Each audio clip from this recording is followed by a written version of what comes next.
Hoy vamos a adentrarnos en una de las obras de psicología más potentes, más profundas del siglo XX, El hombre en busca de sentido. Nos vamos a meter de lleno en la experiencia que llevó a su autor, a Viktor Frankl, a dar forma a su revolucionaria idea sobre el propósito de la vida. Pero ojo, que nadie se confunda. Esto no es solo una historia sobre un sufrimiento que apenas podemos imaginar. No, es en realidad un informe científico desde dentro de lo que fue un auténtico laboratorio humano, y todo contado a través de los ojos de un prisionero muy concreto, un psiquiatra llamado Viktor Frankl, el prisionero número 119.104. Y esta es la gran pregunta que Frankl se propuso responder.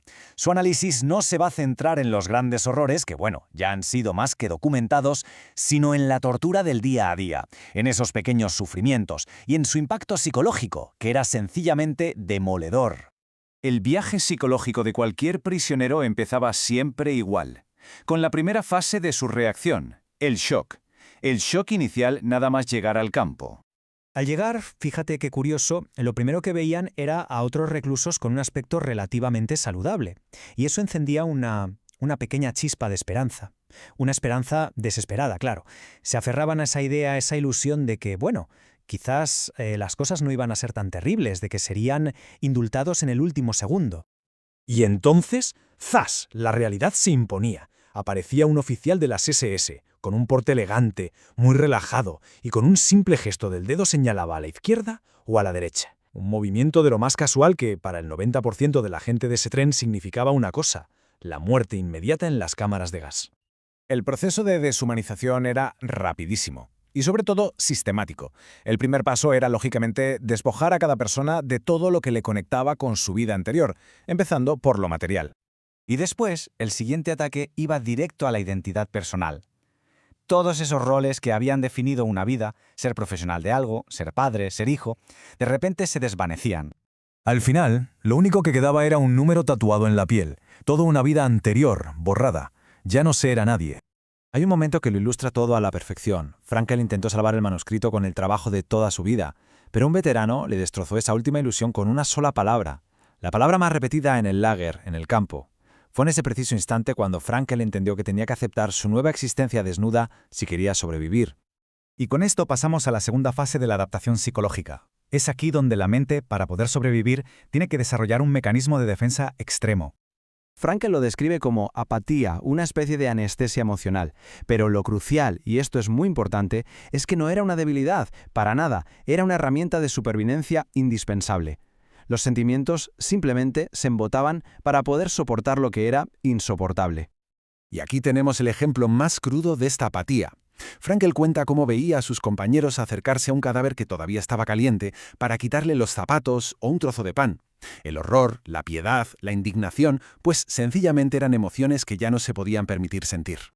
Pero es justo aquí donde la narración da un giro. Pasamos de esa degradación externa a explorar la increíble, la asombrosa resiliencia interna del ser humano. La pregunta es inevitable, ¿verdad? Cuando te lo han quitado absolutamente todo, ¿qué queda? ¿De dónde se saca la fuerza para seguir adelante un día más? Pues bien, la respuesta, como descubrió Frankl, estaba en el interior. Lo que Frankl descubrió fue una verdad profundísima. Los prisioneros podían refugiarse en una vida interior muy rica. En esas marchas larguísimas y heladas, él mismo se aferraba a la imagen de su esposa, llegando a mantener conversaciones imaginarias con ella. Y fue así como entendió que la salvación del hombre está en el amor y a través del amor. Un sentimiento que desde luego trasciende la presencia física. Y había otras vías de escape, claro.